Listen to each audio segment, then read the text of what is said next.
Okay, so for my math notes, the first section I chose to talk about was number sense. Here are my notes on place values. We talked about chapter 11. I talked about what is counting. It's a memorized sequence of numbers, one-to-one correspondence between the number, words and objects, cardinality, answering the question how many, and knowing that the last number. We talked about quantity, subsidizing, which is being able to recognize a picture of a number without counting, and the example we talked about was dice. I think it's important to teach students about subsidizing very early on, because there was a student in my field who had actually been held back a year, so he should have been in third grade, but he was in second, and he still could not recognize a number without counting them out. He wouldn't even believe the teacher that he had 5 fingers without counting them. We talked about connecting counting to place value, counting many things into groups of 10. We talked about using popsicle sticks and cubes. I think popsicle sticks work really well with children. My students in second grade at Colfax really seemed to like counting with popsicle sticks and being able to group them. They did that even for their calendar and how many days of school they had. On the back, we have grouping quantities, counting by ones, base tens, which is counting by tens and ones, non-standard base tens, which are different ways of grouping into tens and ones. We talked about base 10 models, which are proportional. We talked about proportional being groupable and then pre-grouped. The non-proportional would be money, and I have the page numbers in the textbook that have the examples. Talked about what is place value. I personally took down the notes on what place value isn't because I think it was easier for me to understand, and I also like being able to explain to students non-examples of something. I think it helps them have a better understanding of what something is when they have examples of what it isn't as well. So we said place value is not ancient Egyptian number system, the additive system, or Roman numerals. They don't actually have the place values. They're more symbols. Next, I had some more notes on cardinality. They can count on rather than count them all. They can answer how many. Here I just had some examples that we talked about in class. Your base tens, I have name the property, commutative. Over here I have commutative, associative, distributive, the 3 properties that we talked about. And then we had some examples. We just talked about the different properties. We have commutative, associative, and associative, changed by grouping, and just some notes from class. On the back we have talking more about the associative property, its multiplication, addition. Your basic operations, making connections between number symbols, number senses. How do children learn basic facts? I really enjoyed this part because we talked about the 3 phases, which are counting, reasoning, strategies, and mastery. Basically, if you don't have phase 1 down, it's hard to continue on to the next 2 phases, so it's really important to make sure children master counting before trying to push them on. And then I just have some more examples. I had these handouts, which I took some notes on. They were fill-in. Your basic base 10 place value system has the 6 characteristics. The value of a number is determined by just some examples, expanded form, all that. I also thought this handout was really important. It had examples of children and what kind of characteristics they have, such as reciter, corresponder, pre-counter, all that good stuff, so that you can be able to see where the child is with their counting and what they need to still develop and work on. I have the properties, commutative, associative, identity, 0 with examples. And then I also have the properties of multiplication, which are commutative, associative, distributive, 0, identity, some examples of those. My next section we're going to be talking about is whole number, which was the second section on the sheet. We talked about addition, subtraction, multiplication, and division strategies. So some strategies that you can use for that would be the base 10 blocks and area models. We talked a lot about using the base 10 blocks in class and working with those. We talked about cluster problems, page 240, based on what you know.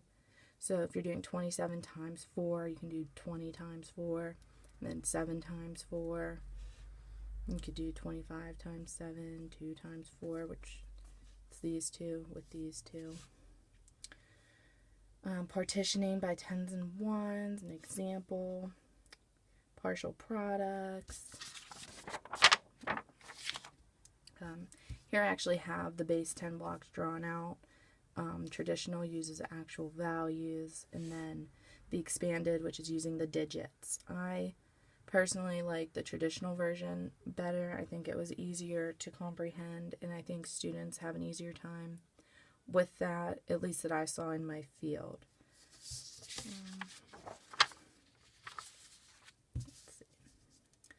Again, just some more examples that we talked about in class. How do tools and invented strategies help children understand place, value, and operation? It allows students to have a visual of what borrowing really is. I think especially when you use the base 10 blocks again, you can clearly see how you are taking something from one place and breaking it down into another place value. So they're able to actually get that visual with that. Let's see, compensation, one number is changed into a nicer number. 13 times 10 equals 130. It's easier to multiply. So you just broke it down. Again, partitioning, the use of the distributive property to break into one number. Again, we have our example. Breaking one number into 2 or more parts that are easier to multiply. So we did that, and then that, and got that. And then over here, I have some more multiplication strategies, cluster problems that we talked about, partial products again, cluster, division, we had traditional, we had compensation for multiplication, there's some more division, cluster problems with division. I did not really like the cluster problems for division or the low stress. The low stress probably stressed me out the most. I got cluster problems the more we did them, and I think that those will be good to use in the classroom. I think the students, as long as you break it down to them and explain what they're doing, you know, you have 294 pencils, you need to split them into 6 classes, how many will each one get?